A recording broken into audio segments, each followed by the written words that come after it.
नमस्कार मैत्रिणींनो, रामकृष्ण हरी. आज आपल्याला 25 लोकांसाठी पावभाजी बनवायची होती आणि अगदी तासाभरात एवढी भाजी तयारसुद्धा झालेली आहे. अगदी पटकन शिकायची असेल तर चला सुरू करूया. फ्लावर जो आहे, एक गड्डा फ्लावरचा हा मस्त मोकळा करून गरम पाण्यातून आपल्याला थोडा काढून घ्यायचा आहे, म्हणजे त्यात जर काही बारीक जीव वगैरे असतील तर ते मरून जातात. त्यानंतर आपण साधारण 2.5 किलो बटाटे घेतलेले आहे. बटाटे आपल्याला छान सालून आणि त्याचे हाफ कट करून घ्यायचे आहे. फ्लावर आपण थोडे अगदी 5 मिनटं गरम पाण्यातून उकळून ती काढून घेणार आहोत. त्यानंतर आपण ती फ्लावर कुकरमध्ये शिजवून घेणार आहोत. फ्लावर टाकल्यानंतर आपण त्याच्यामध्ये जो बटाटा कापलेला आहे तो टाकायचा आहे. त्यानंतर 2-2.5 ग्लास पाणी घालूया शिजण्यासाठी आणि हे बटाटे आपण त्याच्यात टाकूया. सगळे बटाटे टाकल्यानंतर त्याच्यामध्ये आपण टाकणार आहोत साधारण 1 ते 1.5 गाजर. ह्याचे पण छान स्वच्छ धुवून आणि तुकडे करून घ्यायचे आहेत. छोटे छोटे 4-5 टोमॅटो टाकलेले आहेत.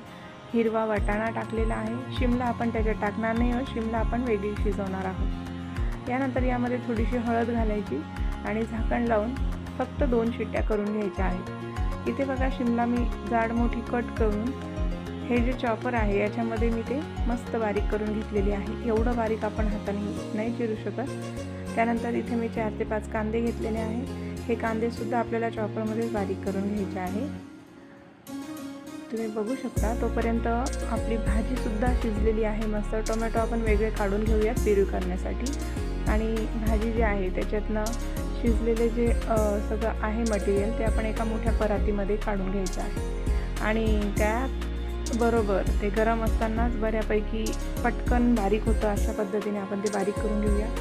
तर या ठिकाणी मी लसूण आणि हिरवी मिरची याची पेस्ट करून घेतलेली आहे. थोडंसं जाडं मोठं मी मिक्सरमधून दळून घेतलेलं आहे. तेल टाकूया. तेल गरम झालं की त्यामध्ये हिरवी मिरची लसणाची पेस्ट घालायची आहे आणि छान फ्राय झाल्यानंतर आपण त्यामध्ये कांदा टाकणार आहोत.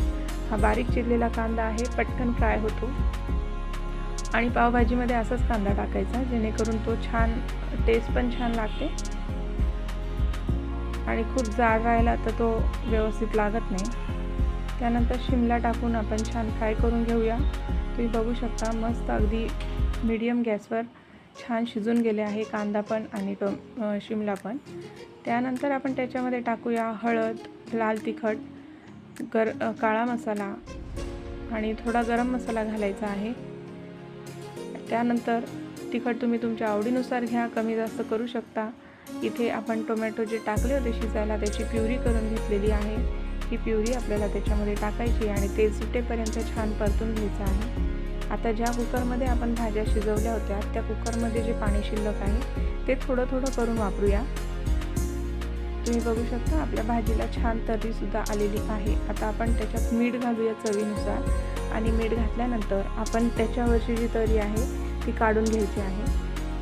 तर्री काढण्यामागचं कारण असं की ज्यावेळेस आपण असा बटाटा घालणार आहोत त्याच्यामध्ये शिजलेला गड्डा, तर ते मिक्स करताना त्याच्यावरचं तेल सगळं निघून जातं. त्याच्यामुळे आपण ती तर्री काढून घेतली आणि हे शिजलेलं बटाटा फ्लावरचं जे रगडा आहे तो आपण त्याच्यात टाकायचा. थोडं पाणी परातीत घेऊन तेही टाकून द्यायचं आणि हे व्यवस्थित छान एकजीव झालं की तुम्हाला आवश्यकतेनुसार त्याच्यात पाणी घालूया. वरून कोथिंबीर टाकायची. आपली पावभाजी मस्त तयार झालेली आहे.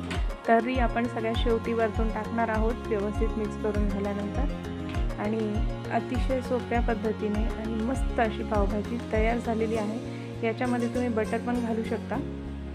Thanks for watching.